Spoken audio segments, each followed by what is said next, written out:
April jam 21.30 waktu Tokyo di venue Wallside ya, lokasi terakhir dari tur Seringai yang dimulai tanggal 10 April lalu sampai tanggal 21 April 2025. Jadi ada 5 show, 3 show di Taiwan ya, di kota Taichung, di kota Taipei dan di Kaohsiung, dan 2 show di Tokyo. Jadi almarhum ketika kejadian memang baru saja menuntaskan show yang terakhir, show yang menjadi penutup dari rangkaian tur Seringai di Jepang. Dan pada hari Sabtu malam tersebut, ketika kejadian kolaps di belakang panggung, almarhum sempat mendapatkan pertolongan pertama dari pihak promotor. Pihak promotor kami ya di sana kebetulan memang adalah seorang dokter, dan beliau yang melakukan upaya untuk penyelamatan terhadap Ricky di belakang panggung. Dan kemudian setelah datang ambulans, Ricky kemudian dievakuasi ke rumah sakit dan dinyatakan wafat pada pukul 21.30 waktu Tokyo. Dan kabarnya juga disampaikan oleh drummer ya kepada saya, karena kebetulan saya tidak ikut di tour kali ini, dan saya mendapat kabar itu 10 menit setelah kejadian wafatnya Ricky. Ya, mungkin seperti itu kalau statement dari saya mewakili keluarga dan juga teman-teman Seringai. Sekali lagi mengucapkan terima kasih atas dukungan dari pihak KBRI Tokyo, juga dari pihak promotor, dari teman-teman diaspora Indonesia yang ada di Jepang, juga para penggemar Seringai ya, serigala miliknya yang ada di Taiwan dan di Jepang.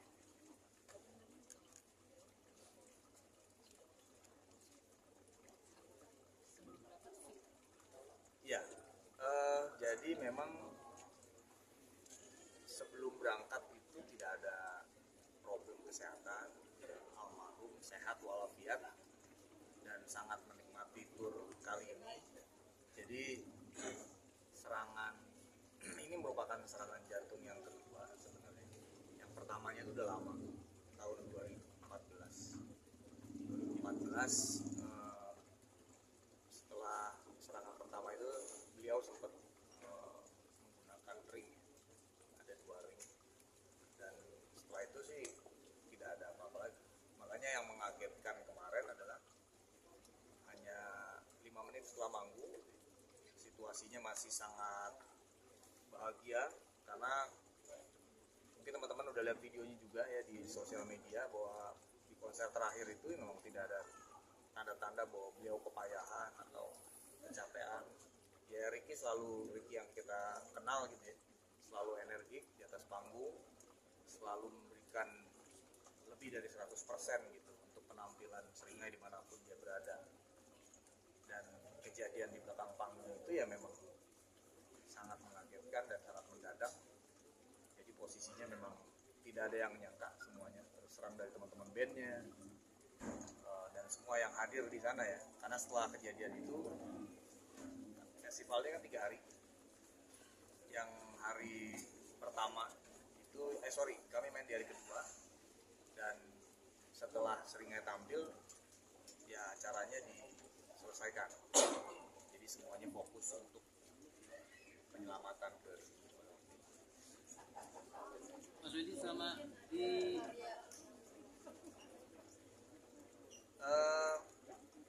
Ricky dan Seringai baru aja merilis single terbaru ya, itu judulnya Pulang. Itu di tanggal 26 November.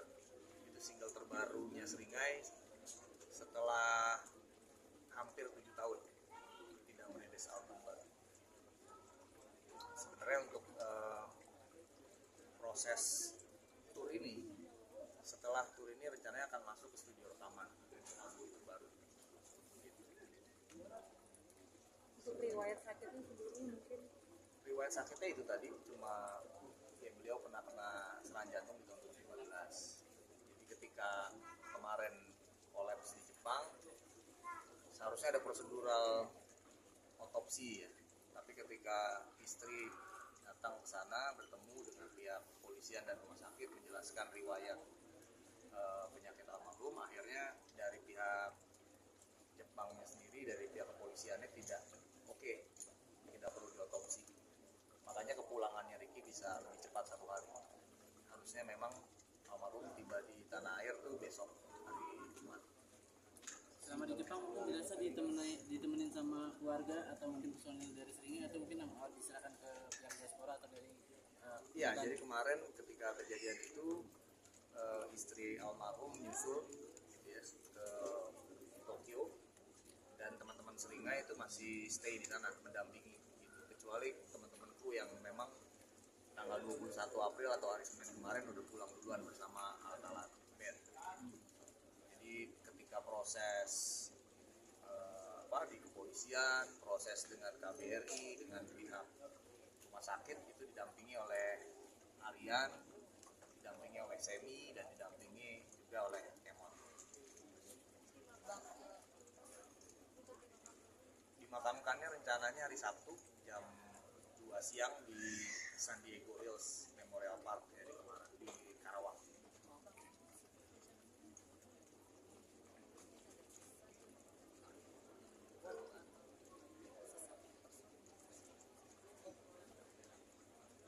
Obrolan terakhir yang saya dapat dari Kemot dan dari Semi,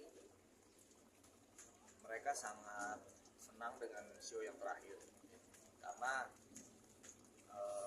soundnya enak di atas panggung, terus vibes-nya, karena kebetulan penonton yang di Jepang ini 80% itu penonton Jepang, beda dengan yang di Taiwan. Yang di Taiwan itu mayoritasnya penonton Indonesia gitu. Nah yang di Jepang ini responsif banget, dan mayoritas juga crowd Jepang gitu, yang mereka sebenarnya nggak terlalu paham dengan lirik Seringai karena lirik Seringai semuanya berbahasa Indonesia, tapi ya musik adalah bahasa universal dan semuanya di sana bisa sangat merespons musik Seringai dengan baik. Tapi nggak ada pembicaraan yang spesifik ya, mereka sangat suka dengan show terakhir itu gitu. Jadi setelah ngobrol sebentar sekilas, ya udah 5 menit kemudian tiba-tiba collab. oke. Iya. Ricky tuh sangat besar ya perannya di Seringai karena dia arsitek musiknya Seringai. Jadi kalau lirik itu adalah Aryan sebagai vokalis, musik itu yang basicnya biasanya datang dari Ricky dan juga digarap bersama Kemot dan juga bersama Semi. Jadi bisa dibilang memang Ricky is the soul of Seringai, the music architect of Seringai. Jadi Pemakaman di San Diego itu permintaan dari almarhum atau seperti apa? oh ya, kalau pemakaman di San Diego Hills kebetulan ayah dan ibunya Ricky memang sudah duluan berpulang dan dimakamkan di sana. Jadi memang pihak keluarga sengaja memilih makam yang berdekatan. Hari Sabtu ya mas? Ya Ricky termasuk pendiri ya. Jadi salah satu pendiri co-foundernya Seringai itu ada Ricky, ada Aryan, ada Kemot, ya, bertiga. Mereka membentuk Seringai di tahun 2002. Jadi usia bandnya udah 23 tahun.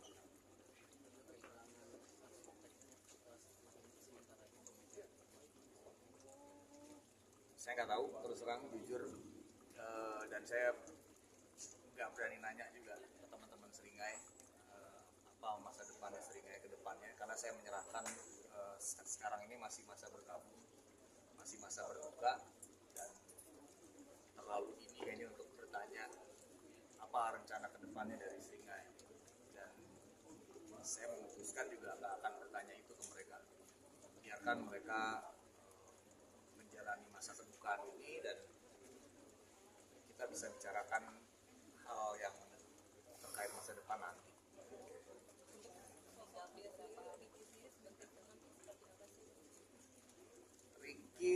sosok yang sangat apa ya, humoris ya, dan orang selalu melihat dia humble gitu. Selalu dekat dengan siapapun termasuk fans, teman gitu.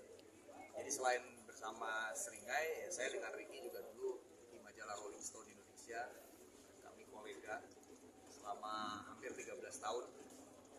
Jadi ya saya cukup dekat gitu dengan Ricky sebelum menjadi manajer band ini.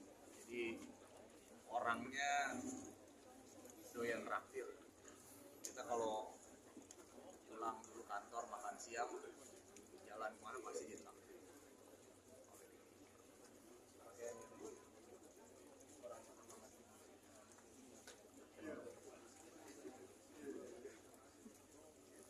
Ya posisi Ricky sih sangat dihargai ya, teman-teman bisa cek di testimoninya bahwa banyak orang yang menyukai gaya permainannya Ricky, lagu-lagunya Ricky, khususnya rhythm yang diciptakan oleh Ricky.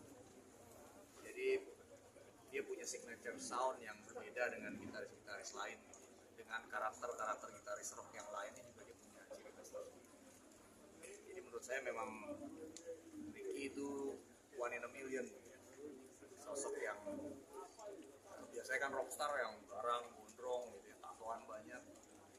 Ya Ricky nggak seperti itu dia sangat sayang dengan keluarganya, dia sangat sayang dengan teman-temannya, sangat perhatian juga, dan humoris, tapi dia rockstar dan lagunya sangar-sangar, tapi di balik panggung dia sangat friendly, sangat kebapakan. Meninggalkan satu orang anak dan satu orang anaknya perempuan usia 15 tahun. Terima kasih Pak.